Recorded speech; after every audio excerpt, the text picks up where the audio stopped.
Let me introduce Linda to you. She is a trainer and a coach who has created programs for hundreds of entrepreneurs, for adults with ADHD and other creative geniuses for the journey toward productivity. And she combines group coaching, online training, and community. She's the author of a book called With Time to Spare, The Ultimate Guide to Peak Performance for Entrepreneurs, Adults with ADHD, and Other Creative Geniuses. Visit her website. It's www.creativegeniusreport.com. And can sign up to be informed about her next free online workshops. You can get a copy of her free download, The Top 3 Creative Genius Productivity Hacks. So don't miss her website, creativegeniusreport.com. A few notes before Linda starts her slides. She will be presenting her slides and then we will take questions. So have your questions ready. You can post them anytime in the question box. If you're a podcast listener, you might want to visit the webinar replay page on attitudemag.com. You'll search for the Walker webinar. You'll be able to access the slides that will accompany this presentation. And for those of you who are interested in an attendance certificate, please wait until the very end of the presentation. Look for the questions marked request for certificate in both the live and the replay version. Complete the questions and you'll receive a certificate via email. So with no further ado, let me turn this over to Linda with our thanks again and welcome to Attitude. Thank you so much. I'm so happy to be here and thank you for showing up, everyone. As you know, I have been coaching people with ADHD for quite some years now. I am the wife of a man with ADHD, a raving ADHDer, and I would say a poster child for ADHD. And I have a daughter, my youngest daughter, who is now in her early 30s, who also has attention deficit disorder. So we are a family of ADHDers. And it makes, while I've taken a lot of training, I've also had the training in the School of Hard Knocks. So I'm really happy to be here to be able to offer this.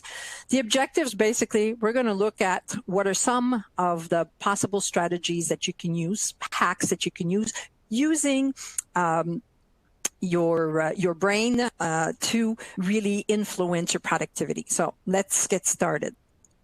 So first thing, before we get started, let's find out what are some of the things that affect your productivity. First, motivation. I think it's really important that you start with wanting something. If you don't want to go anywhere, there's no place to go. A little bit like the Cheshire Cat. If you don't know where you're going, anywhere is good. So that will affect your productivity. And with motivation, belief as well. If you don't believe that you can actually achieve a particular outcome, you're not going to be able to be very productive. Another thing that comes up after that is to set an intention. Setting an intention is kind of investing in your vision of what you want. It kind of awakens the filter in your mind. And I'll be talking about this filter that's really, really a cool filter that once you understand it, you can open up a window of opportunities to use it for many, many good things. And once you've identified an intention, you need to take meaningful action by starting with a plan. You need to determine what do you need to do to get from point A, which is where you are, to point B, which is what you want to do. Of course, you need to pay attention to what you pay attention to, because unfortunately, that filter will also, it can be helpful in your drive towards what you want to achieve, but it could also be to your detriment if you focus on the wrong things. And then finally, you want to make sure that you deploy action or energy to take action. Let me go. So one of the really key things about anybody, we are all motivated by dopamine. ADHDers are motivated by their dopamine hits. And here's why. First of all, let me talk about the dopamine system. Dopamine system includes your dopamine transporters and receptors. And dopamine is a neurotransmitter that has been coined as the motivation molecule. It's a really important molecule. It's heavily involved in motivation, in focus and attention span, in follow through and taking action, in reward and pleasure. And this is an important thing to understand, because in ADHDers, dopamine seems to be an issue. Literature, scientific literature suggests that ADHD is affected by the brain's by dopamine. What we know is that it seems to be a challenge with especially lower levels of dopamine transporters. So dopamine goes from one cell to another, but it's transported to receptors. If the transporters, if there aren't enough transporters, it takes longer for information to get through, and sometimes the information gets lost. And it seems to be especially in the left hemisphere of the brain. Now, some research even suggests that ADHD might be a reward deficiency syndrome. And this means that it takes so much more for you to really feel the same reward or the same pleasure as other people. And it explains why a lot of ADHDers are also have a tendency to be addicted to certain types of things. Maybe it's the internet, maybe it's social media, maybe it's drugs or alcohol, or even sex for that matter. You don't derive pleasure from your accomplishments because you have a tendency to focus on the things that didn't go well. I saw a post actually on Totally ADD. Rick Green was talking about the same situation where even after he would do a stand-up gig or anything, even if it was amazing and people were cheering him on, he always came back with the idea that, oh, there's this that went wrong and that didn't go so well and I didn't do this right. And that's a tendency for people with ADHD. Everything that you've left undone comes up as well. It's not done, so it's not finished. You downplay your strengths and you tend to downplay your accomplishments. And of course, your weaknesses are more noticeable as a result. And this erodes your motivation. And that's a really important piece of the puzzle. Now, one of the really interesting thing is that ADHDers do really, really well because your brain is ignited by interest. So you do well when a task is really, really interesting to you. If it isn't interesting, well, we're going to have some challenges, of course. It could be a novel task, something that you've never done before, and it's piquing your interest. It could also be a task that's challenging or competitive. Now, competitive, not so much if you are a very anxious person, but definitely interesting tasks or novel tasks, challenging tasks tend to ignite your brain. And so you don't really have an issue with getting those things done. People who are ADHDers who are interested in something don't have any challenges. Now, unfortunately, when tasks are really challenging for you, and they're not interesting, they're not novel, they don't present a challenge or a competition or competitive behavior, you have a tendency to use urgency. And when you do that, you use the neurotransmitter adrenaline instead of your dopamine. Now, the reason why interesting, novel, and challenging tasks are not difficult for you is because doing the task itself is the reward. So you're getting a dopamine hit. You are satisfying your need for dopamine in that particular moment. And that's why those tasks never cause you any sort of challenges normally. Now, so knowing that, let's look at the first hack. So you want to, as much as possible, do tasks that you're good at, that play to your strengths, that interest you, and so on. But unfortunately, the world is the way it is. We unfortunately do have to do some tasks that may be more challenging. So let's redesign those problem tasks to make them dopamine hit worthy. So as an example, you could create interest. Now, here's a really cool idea. My husband is a creative genius. By the way, that's the term I use to define people with ADHD. I find it's a much more empowering term. And there's been some studies that show that ADHDers tend to be more creative than most people. So one of the interesting things that my husband does is that he always leaves every place that he has been in intact. Like, it's always clean. It drives me crazy because although I'm supposed to be neurotypical, I am not like that. I'm a little bit the disorganized person. And I asked them, like, how do you stay interested in keeping your space clean? You know, you leave the kitchen, you'd never know you were there. He says, well, I play a game with myself. I pretend that I'm a spy and that I have to make sure that nobody knew I was here. So he makes sure that everything is cleared. So that's a really cool way of redesigning a problem task, like cleaning.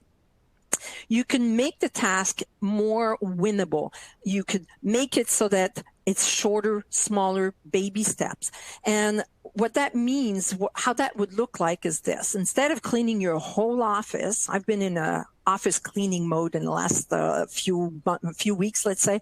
Instead of doing your whole office, you can maybe clean your desk if it's not too bad, or you can clean a section of your desk, or you can clean a pile or an inch out of a pile of papers. So that's what we mean by, instead of taking this big chunk, it's a lot easier to make it into a baby step.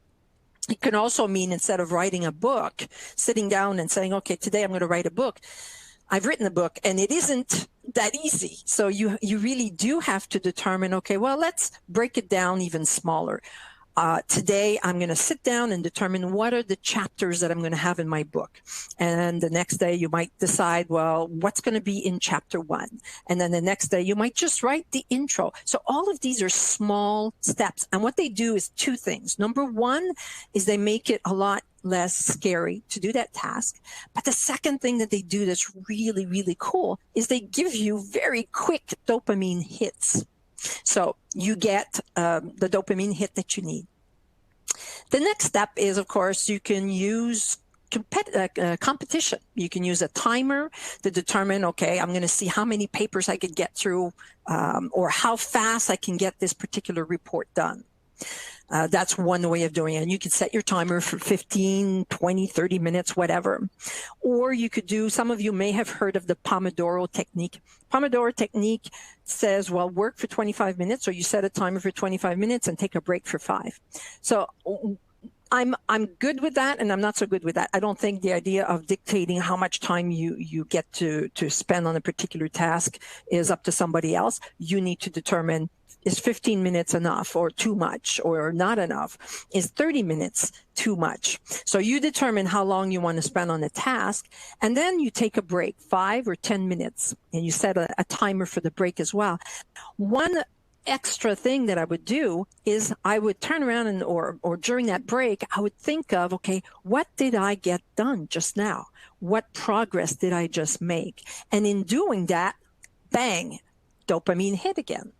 So competition is a great way if you're using, and a lot of people use this approach. You can create novelty. You can make it into something that's a new task, or seeming like a new task, like doing it somewhere. I like to study in the Starbucks near my house. There's a huge table. Everybody studies, all the students. I'm close to 2 colleges. All the students are studying. Nobody knows each other, but because we're all there at the same time, we're using body doubles. But creating that novelty is another way of hitting the dopamine where you need it. So the next step. So we've dealt with the motivation. Now let's look at the gap, that implementation gap. Russell Ramsey at the last conference, the last ADHD or International ADHD conference, was saying, and in his book says that ADHD is an implementation problem, a problem efficiently organizing and carrying out viable actions toward desired, viable, but deferred goals. And that is definitely true. I don't know how many times people have asked me, what do I do with this implementation gap? And I totally get it. It's really an incredible challenge. So what can you do? Let's look at a hack. You can go from wish to possibility. And you do that by determining when, where, and how. So you're using intention, but you're being more precise. The more precise you are with what you want to achieve, the more likely you are to do it. And there's been some studies with positive psychology. Positive psychology is a branch of psychology that studies what works instead of what's not working. And they look at, okay, success stories, what has happened, or they'll test how people are doing in certain factors, with certain factors. So they found that when people determine when, where, and how they're going to do something, in other words, they're a lot more precise about the achievement of that goal, they double their chances of achieving it. Now, that's why in coaching, when my clients say, here's the plan of action that we want to achieve, I'll go, okay, so that's the plan of action. So you want to get this done by the next time we meet. Perfect.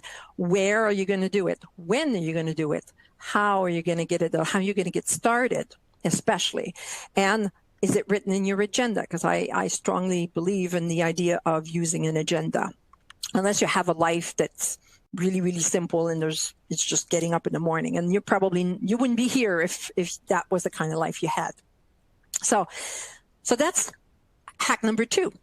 Then we want to, if you remember, we want to start taking meaningful steps toward our goals. So achieving our goals require that we first know what our desired future is going to be. I'm clicking on the wrong thing. Okay, there we go. So it requires us to know where we want to be, have a clear goal. For example, you might want to go to France.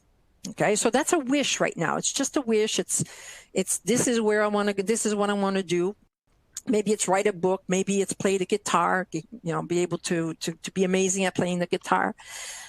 Then you have to determine, where are you right now? Well, I have my arrows are in my quiver, or I'm not even sure if that's what it's called, but I need to take out an arrow. There's things that I need to do. My current situation, my current reality is I don't have any money to go to France. I don't have any time to go to France. I may not have a valid passport. And I may have a pet that I have to find somebody to take care of. So that's the current reality. And that's something that most ADHDers miss. ADHDers are big dreamers. They often are big dreamers. And they have big dreams. They're big picture thinkers, but they really struggle with making things happen because they don't look at their current reality to determine what are the next steps that need to happen. What plan do they need to elaborate to make it happen? So my husband and I, when for our 25th anniversary, we had decided a few years earlier that we wanted to go to Italy. And we were planning on going for 2 or 3 weeks. We ended up going for a month. But the way we did it was we set up automated savings, because if you don't have any money right now, you don't have any money saved up, well, maybe you need to set up an automated savings account, set it up so that every pay, so much money goes towards your trip. We also started systems of organizing the household so that when we leave, everything doesn't go into shambles. If I was in my own business, or if I work for somebody else, I want to make sure that maybe I need to plan some systems if I'm too busy, so that when I leave, everything continues to run smoothly. So, and maybe there's things that I need to do. So I might need to prepare a list of the things that I need to do to make it happen. So to do that requires a huge amount of self-regulation strategies. And that is something that is in poor supply with adults with ADHD. So we need to hack this process. So one way to hack this process, your brain's challenges with self-regulation, is to give a big whoop. And here's what a whoop is. So it starts with W, that wish that we talked about, the motivation. What is it that you want to achieve? Then it looks at outcomes, what and why it matters. So for me, if you were looking at going to France, for example, well, you might want to go to Paris to visit, to go and see all of the museums. There's an awful lot of art, and try out the culture, and maybe drink a little bit of wine, like I would. And the reason why it matters, you're going, let's say, with your spouse, and you wanna have some meaningful exploring and sharing really amazing things with your spouse. I know my trip to Italy, my husband and I had an amazing trip together. So that's giving a big whoop. It's determining the wish, and then determining what about that wish do we want. I don't want to go in the winter. I don't want to go when it's incredibly hot. So I might want to go at certain times in the year. And I might want to go in 2021, for example. The next step is, of course, determining your current situation. So what are the obstacles and what are the gaps?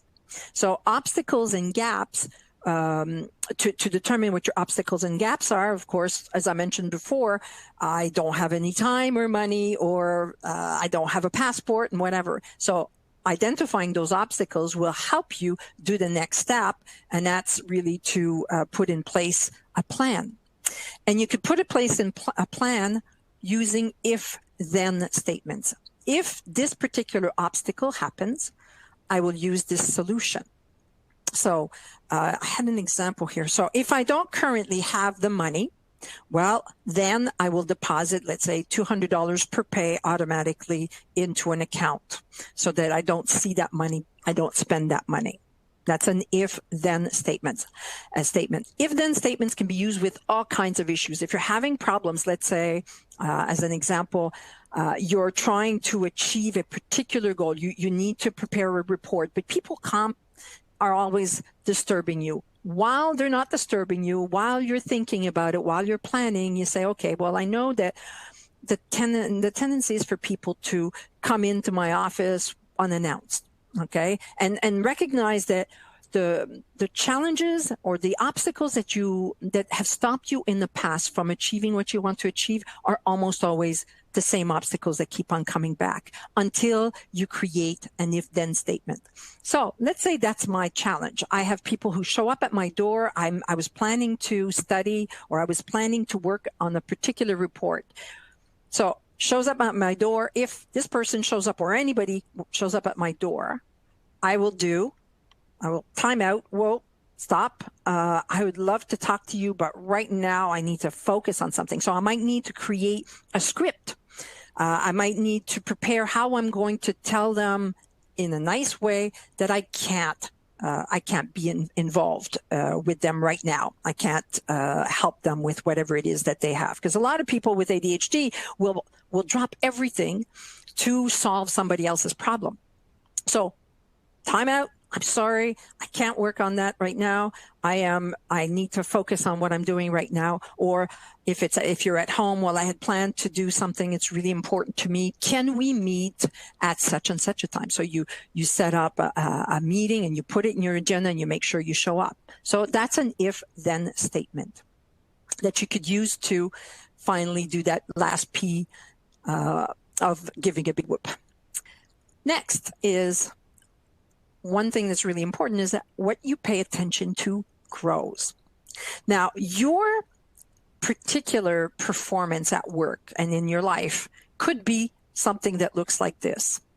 But because ADHDers have a tendency to pay attention to everything that they haven't completed, and you really struggle with completing those last little details of projects and so on, that's all you see. Or every mistake has been pointed out so many times. You may be doing a whole lot of things well, but what you see are the mistakes. So the red is what you do poorly. So your beliefs about your performance is that you're really flawed. You don't do very well. And why does this happen? Well, it happens because of a filter that I talked about before. You start paying attention to every mistake that you make. And so if we're able to tweak that filter, we can actually solve this issue. So let's look at how you can tweak that particular filter. Well, actually, let's look at why, first of all, you're having these types of issues. So first thing is a lifetime of failures. I mean, people, you've made mistakes, you've made inattentive mistakes and so on. You may have had, people have told you about your weakness and so on. And we have a tendency to really spend a huge amount of time fixing weaknesses instead of spending a whole lot of time on strengths. Well, all of that makes it so that at the end, you even end up discounting what you do well, and you only notice the things that you don't do so well. So what happens is the reticular activating system. Now, this is a graph I created. It's pretty busy, so I apologize for that. If you notice, about 1/3 from the bottom, there's a dotted line, a red dotted line that says R.A.S. That's the R.A.S. Above that is everything that comes in through your senses. So the reticular activating system is a gatekeeper that filters information that comes from your sight, your sense of sight, taste, hearing, and touch. It doesn't come from the sense of smell. Smell deals with another thing. But what it does is, imagine, if you will, everything that comes at you on a daily basis. Right now, you're focusing on this particular presentation, I'm hoping anyways. But around you, there's all kinds of stuff going on. I live near an airport. Well, there's airplanes flying over my head on a regular basis. I don't even notice them anymore. Why? Because I don't want to pay attention to them. My R.A.S has filtered them out. They still come by. There's still a lot of flights coming by, but I don't hear them anymore. In fact, it's been a challenge because when I film, I don't hear them anymore. So I end up sometimes hearing all of this noise on the film.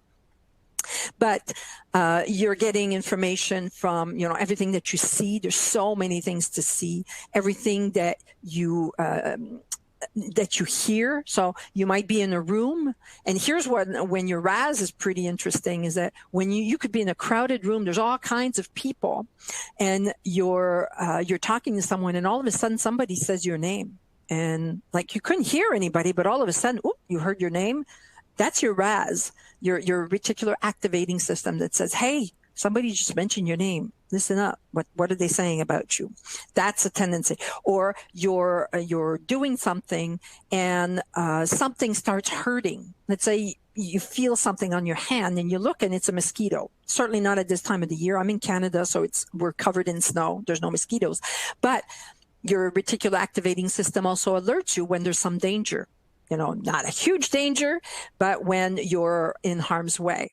So it takes all of this information that's going on that stays in your unconscious mind, and it filters only what you want to pay attention to. Of course, it filters any danger, any physical danger. It filters things like your name, but it also filters anything that you focus on. So if I'm focusing only on what I have done wrong, if all I focus on is my mistakes and so on, that's all that I'm going to see. Everything is going to be filtered out. Now, the R.A.S can be used in a number of different ways to actually help you. One way, if you notice here on the right, it's you have a goal. Well, if you're very clear on your goal, if your intention is very clear, your reticular activating system will help you identify, take opportunities and so on to move towards that. So for example, have you ever come to a point where, let's say you need a car, you need to buy a car, and all of a sudden you realize, oh my gosh, I think what do we want? You've done all the research. We want a Toyota Matrix. Now, you've never seen a Toyota Matrix, or you've seen them once or twice, but all of a sudden you go outside and the next thing you know, there are Toyota Matrices everywhere, or matrices everywhere. Why? Because it became conscious for you that that's what you're looking for. And so your reticular activating system filters all of the Toyota Matrix cars that it sees. If, for example, you decide to focus on what's going well in your life, that's what you're going to see most of. So here's how you can tweak your reticular activating system. So to take advantage of it, there's a lot of ways, by the way. But the one first way that I always get my clients to do, just that I don't get them to do, but certainly I challenge them to do, is to use a success journal. Why the success journal? Well, here's what happens. When you use a success journal, you are noticing the things that you did well. And it doesn't have to be earth-shattering. It could be good deeds. Maybe you helped somebody. Small thing. Maybe you paid, somebody was looking for change to pay for something and you just paid it for them. Well, that's something that should go in your success journal. You got to work on time today when you're normally late, or even you got to work on time 5 minutes earlier than usual. Well, that's something to celebrate. So by challenging yourself every day to find at least 5 things to add to your success journal, what happens is that all of a sudden, that's what you're looking for. Your reticular activating system filters that through.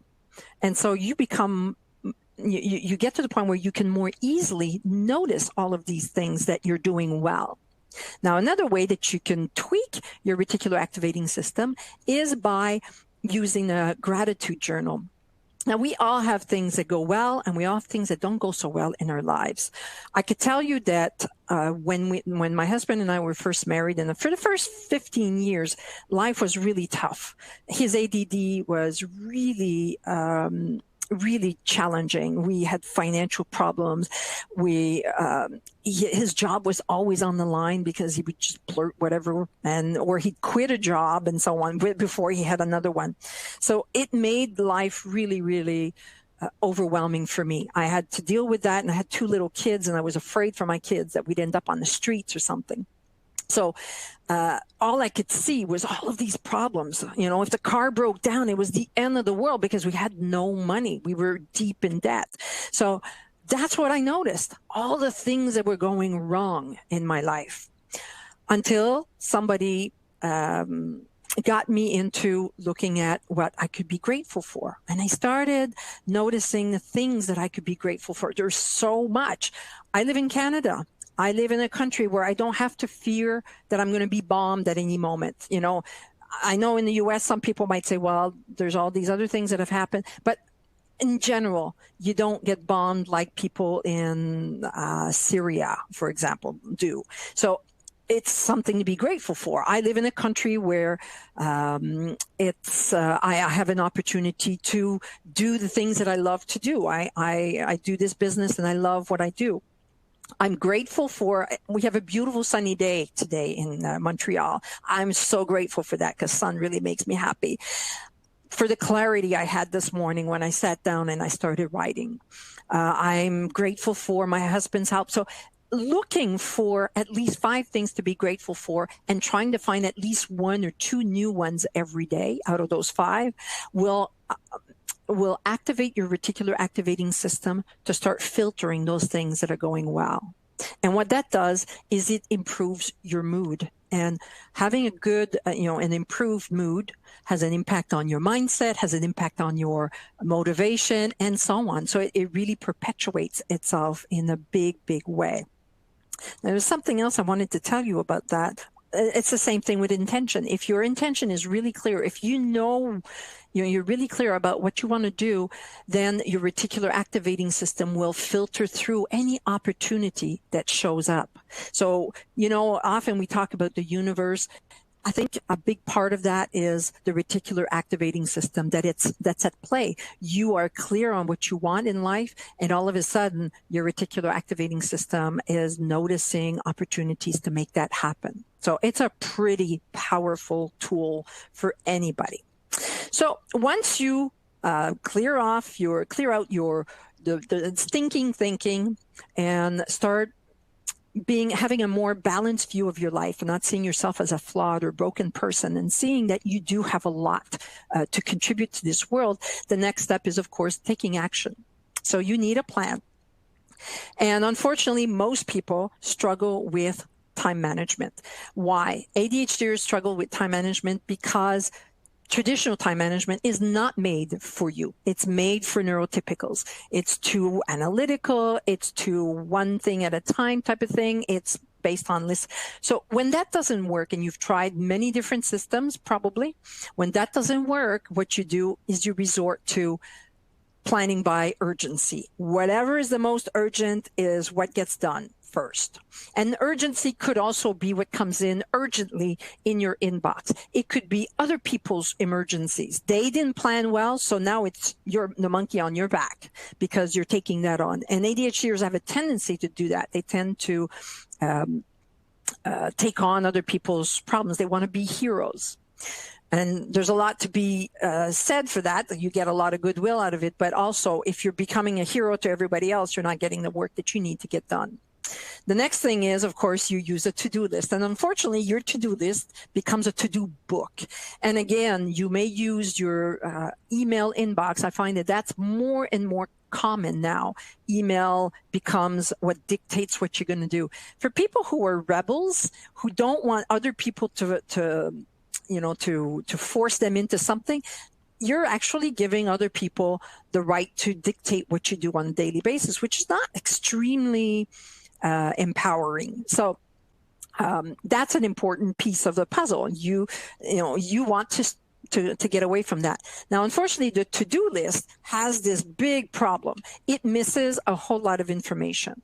It doesn't tell you which of the tasks is the most pressing. I had a client, one of my first clients had 684 tasks on her list. She said every time a client, she was an entrepreneur, every time a client cancels on me or I have some time, the time that it takes for me to get through that and try to prioritize which of the tasks that I'm going to do, the time is up. I don't have time anymore. By the time I make the decision, whoops, it's time for the next thing that I had planned. Maybe I need to meet another client or whatever. So that's an important piece. And as a result, you often struggle with prioritization. How do you prioritize when everything is a big list of things or it's a bunch of Post-its like this particular picture? So you have a tendency to multitask. You jump from one thing to the next. You're unrealistic about what's possible. Now, I had a client who came to me with 13 items on her list of things that she had to do today, one of which was painting a wall in her kid's room. She hadn't bought the paint, hadn't bought the rollers, hadn't even chosen the color of the paint. The room itself, the wall itself wasn't even prepared. How is she going to do that? And she had only 3 hours to get it done after our appointment, because when their kids came home, that was it. She couldn't do anymore. And that's along with writing a resume and applying for a bunch of jobs. And so you see what I mean, hopefully. And then finally, because all of this is happening, because you're multitasking, you don't complete a whole lot of stuff. You don't necessarily follow through. And as a result, you feel like a failure. All of these projects go undone. And that's all you can remember. Almost everything could be done except for one or two things, but it's not complete. And so it sits there and it nags you constantly that you haven't completed that particular piece. So how do you hack that? Well, you do need, and this is where time management was supposed to be first. This is where you need to plan. Okay. You need a plan. And unfortunately, time management, as I mentioned before, does not work. So what is, and I've been talking about this for, I'm thinking now 15 years. Wow. About the fact that time, it's not time that you can manage. You can't manage time. You can't bottle it up. You can't save it up for another time. Any unused time is lost. What you can do though is manage your energy, and that's becoming more and more common. I'm seeing more books about it recently. There's been some studies recently that really support the fact that managing energy is much better than managing time. So what does managing energy mean? Well, it starts with, whoops, I clicked there and I wasn't meaning to. It starts with recognizing your own natural levels of energy. Sorry about that. I don't know what's going on here. I'm going to put the mouse away from the whole thing as soon as there we go. Okay. So recognizing your natural energy levels. And I determined 3 different levels. One is your genius zone. That's a period of your day when you are at peak performance. You can focus for a long time, especially if you're focusing on things that you're good at or that interest you. You can even hyper-focus during that period. That's the genius zone. Then you have periods in your day when your brain just starts churning. You can focus, but not for very long. You feel more like you need to move from one thing to another. That's the kinetic zone. You might even feel like you need to move altogether.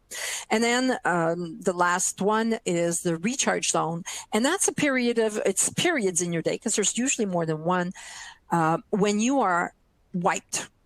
And during your recharge zone, the tendency for North Americans, and I think for a lot of countries in Europe, is that we push through even when we're exhausted. Often right after lunch, we tend to reach that recharge zone. And when you force yourself to work through that period, what happens is that you never replenish your energy. You just keep on sapping the energy out of your system.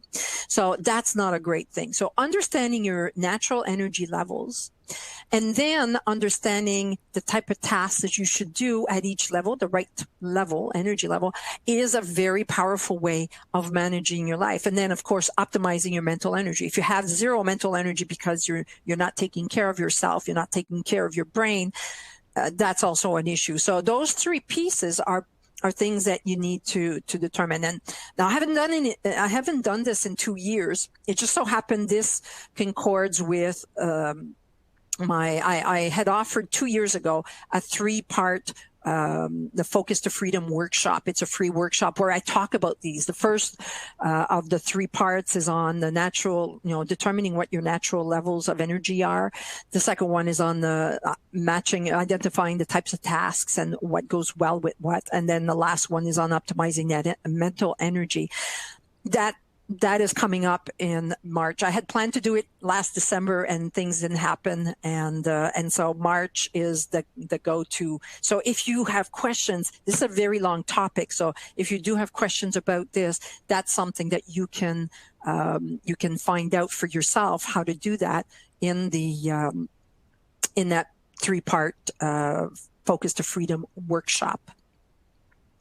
So let me see so let's recap what we've talked about. So we know that your motivation is really important. So you can hack your motivation by using dopamine hits, and you get these dopamine hits by identifying tasks that are interesting to you and doing more of that, by redesigning tasks that are challenging to make them more interesting. You want to be clear on your intentions so that you create an implementation plan, which is what, where, and when, where, and how you're going to do a particular task.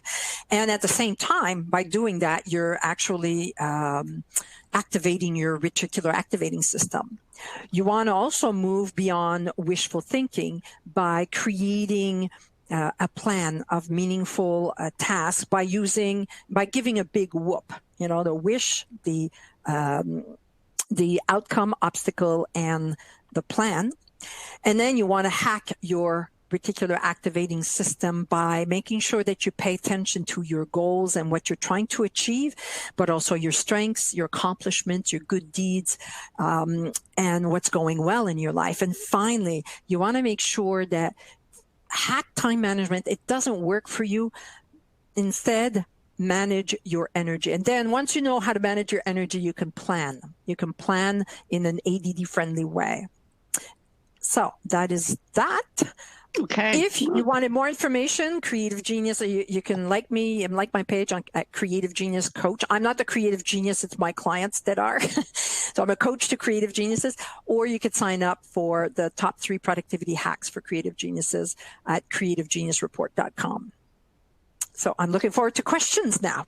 Great. Linda, thank you so much. That was great. We have lots of questions, but listeners, please post your questions now. This is your moment. I will start with a question about the Pomodoro method. How does the Pomodoro method work when a 5-minute break could lead you astray from the task? So This is a question about staying on task, which I think is pretty salient for our listeners. Absolutely. So you use a timer for the task and you use a timer for the break. And after you've taken your break, you can actually decide, do I want to do another Pomodoro on this particular task? But you always have to come back to the task. And hopefully that alarm will remind you to do it. You have to have an alarm that's really irritating. And if you've taken the time during that break, that 5-minute break, to look back at what you've achieved, what you've accomplished, the progress that you just made, you're more likely to stay with the task because now you've just gotten that dopamine hit that, wow, what I'm doing here is worth it. Okay, great. I think one of the things that troubles people with ADHD commonly and comes up in the questions is how to get started. When a task is before you, you need to get started, and people have a very hard time sort of jumping in. Do you have any suggestions on addressing that? That is a very common issue. You're totally right. And actually, once you get started, often you're good to go. It's just getting started. So the first thing was that the hack where you make the task smaller. So that will make it easier to get started. So if the task is really small and it takes 15 minutes to do, instead of writing the book, maybe you write the first name, the name of your first chapter, or what you're going to be talking about first, or you do a brainstorm. That is going to be, you're more likely to jump in more easily because it doesn't seem so daunting. But if that doesn't work, you could start with a task that you enjoy doing that's short, but that activates your brain, get your brain stimulated. And as soon as your brain is stimulated, you jump to the next task. The challenge with that is you do need to make it a short task. Don't get into something that's going to keep you. Social media is not a good momentum task, but you could use a task that I call a momentum task that will allow you to, to energize the brain before you jump into the task. And you do that task. Once you get started, often you're good to go. If it's a task that's challenging, your energy might wane after a while. If it does, go back to another task that's short and sweet and energizing. And as soon as your brain is awake again, you jump back into the task. Okay, that sounds great. You mentioned something about creating novelty. And one of the listeners is asking whether you could clarify.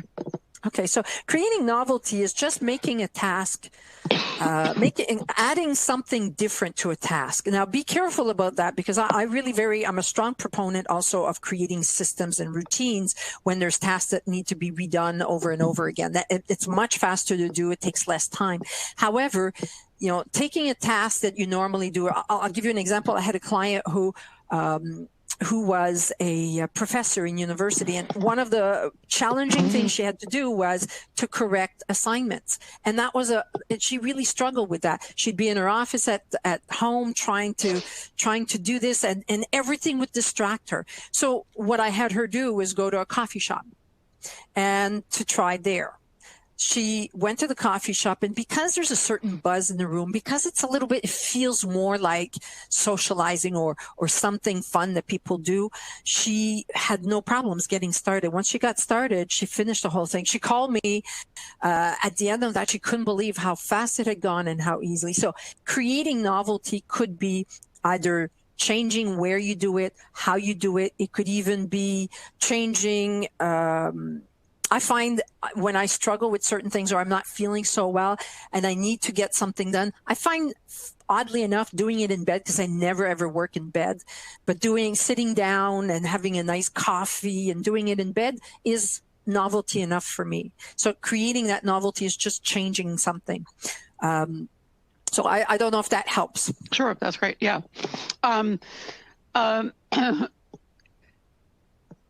I'm just trying to think of how to say this, because 4 or 5 people have mentioned it.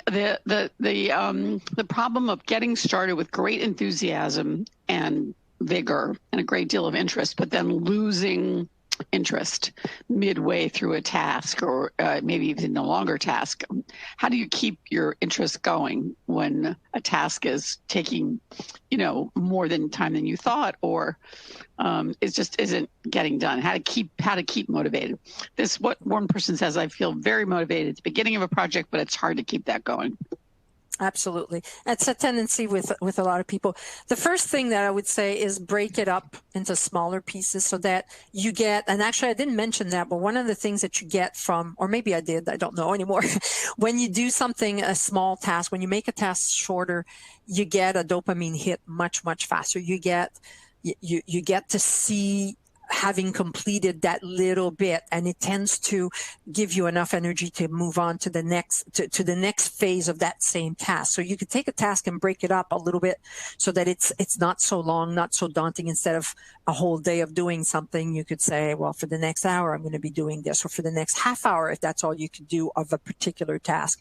You can also use a body double. One thing that I have found that really seems to work well is working with other people around. I had a client who she was a social worker and couldn't write her notes. She had so many of them and she was so far behind. She invited all of the people at work that had some challenges with the same thing to a conference room on a Friday afternoon so that they could all write their notes. And having everybody there kind of improved her ability to continue. Even when she had a tendency to want to stop, she continued because having everybody there was kind of empowering her to continue. So small things like this can be one way. I've had some clients who call each other and say, I'm going to be doing this. Yeah, well, I'm going to be doing this. And they might even keep themselves on the phone and do whatever it is that they're doing. And then they come back and say, I got this done. So having an accountability buddy could be another approach. But being very clear on what you want to achieve is another approach. And even better, making sure that you choose the right task to do at the right time. Tasks that require a lot of focus, for example, should never be done outside of your genius zone. It needs to be done at a time when your mental energy is strong, because they require so much of your energy, and trying to do them when you're in the kinetic zone or when you're in recharge zone, it won't take long before you start losing your way. So you want to make sure they're in your agenda, you're clear about what you want, and when you do it. The concept of managing energy as opposed to time is really interesting, and I know you said it's a big topic. But could you give us a few ideas about how to identify what your high energy periods are, and how to allocate your task to those? Okay, so one way I have for people who take my bigger program, I have a questionnaire that kind of asks a few questions about, when you're not forced to do something, when do you tend to do things? That's one way. Or if you're looking at, okay, if I don't have to go to work most of the time, let's say I know that I'm going to go fishing, I have a day off and I'm going to go fishing, and I love fishing. I don't love fishing, but if I do, what time do I tend to wake up and feel energized and ready to go? When it's really about observation. It's a lot about observation. And I usually tell people the easiest thing to observe is when you're most energetic, because if you try to do tasks that require more energy at times when you don't have it, more mental energy when you don't have it, you will not be able to complete that task. So, or you might be able to, but you won't be able to do it for very long. You'll start losing your way, and you'll end up jumping on another task because it's too involved mentally. So you might want to determine, and that's one of the things that I will talk about at the beginning of March when I start that workshop, is how do you go about figuring out when your genius zone is. Recharge tends to be relatively easy to determine. People tend to have a recharge period, a trough in their energy, mental or physical, sometime after lunch, very much in the afternoon. Some people say, I could focus really well in the afternoon, and often that's because you're using adrenaline. You're realizing you haven't gotten anything done, and the pile of to-dos is just piling up and up and up. So that's figuring out what your recharge zones are can help. Figuring out what your genius zone by identifying a task that requires a lot of focus and trying it at different times of the day. Okay. Here's a great question. It's so simple. It's, why do we procrastinate so much? And the answer is not simple, because it's different things. It's important to overcome procrastination. It's important to know what is the source of the procrastination. So if I'm trying, I had years ago, when the economy in the U.S. went south, a lot of my clients are American. I think right now, something like 90% of my clients are American. When the economy went south in 2008, 2010, a lot of my clients, after a while, couldn't continue, and they left. And so I had to get new clients. And my website, the person who took care of my website at the time, made a major mistake, and I lost all my referencing. And that's how most people find me, is through my regular website, which is CoachLindaWalker.com. You couldn't find it on Google anymore. And so I had to talk to people in my area about being available to coach people, local people. And I was scared out of my mind to call these people, because I was sure that they would think that I was a this or that. So I had an imposter syndrome. So sometimes it's the fear of being judged, a fear of maybe even being successful. I have a client who, his fear is that if he's more successful than he is, he's not going to be able to handle what he has to do because he can't handle what he has to do right now. And he wasn't all that successful when he started. So it could be fear. Sometimes it's because a task is a task that's really playing to your weaknesses. And as much as possible, you want to try to delegate that to somebody else if you can. If not, it could be delegated to a system so you don't have to think so hard about it. Or you might, I've read a couple of years ago, sales rep who couldn't do his sales report. But he's a great sales rep. So he hired his sister, even though he had to pay her out of pocket to do that. Identifying the reason, the main source. The source could be that you don't know where to start. And often if you don't know where to start, it could be that it's not a task, but a project, and you need to break it down into smaller bits. And again, if it's a task that you don't like, that you're not interested in, that's a major, major challenge. You're going to, you're always going to have some problems with that. You're going to have to redesign the task by injecting interest, novelty, and so on if you can't delegate it to somebody else or to a system. Okay. Interesting question here about body doubles. I think the question is, any advice for creating a body double? It's kind of a concept, he says, that's lost on other people. So can you describe a little more how an effective body double works and how one might go about looking for a body double? Okay. So a body double could be another ADHDer that you know. It could be anybody, as long as both people don't talk to each other. They're just there. They're working together. They don't even have to be in the same place. As I mentioned before, you can have a body double over the phone. So that's one thing that that can help. Some people find you can get a body double that doesn't even know they're your body double. You can actually go, like when I go to the coffee shop, being around, sitting at the table with all of these other people who are studying like I am, that creates a body double. They don't even know they're body doubles to me, but because they're there, I tend to stay focused on what I need to do just because they're there. If noise is a problem, then you could go to a library and you sit near a table where there's a lot of people. As long as they're not talking to each other, they can act as a body double, even if you don't know them. So I think the people who will get it the most are ADHDers, other ADHDers. But a spouse can also help, or a friend can also help if you explain that, just for some reason, don't know why, I work best when there's other people around, as long as they don't talk to me while I'm working. Okay. So we're almost out of time. This has been super interesting. Linda, can you repeat the information about creativegeniusreport.com and what people need to know about your upcoming seminar? Okay, so creativegeniusreport.com is the top 3 productivity hacks for creative genius. It says creative genius entrepreneurs, but even if you're not an entrepreneur, it'll work for you. It's hacks that go a little bit further than what we talked about here. Hacks like creating systems and so on.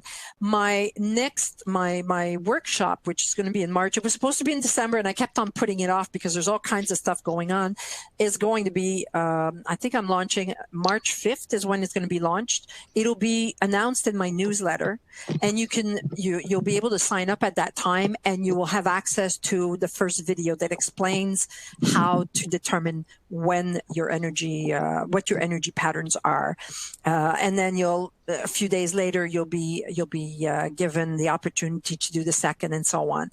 And then at the end, a lot of people who take this program, who've taken this free program in the past, have found that it helped them, and that was enough for them. Others wanted to go further, so I often will offer the possibility of going further, and I've got a course that goes even more in depth than that. Okay.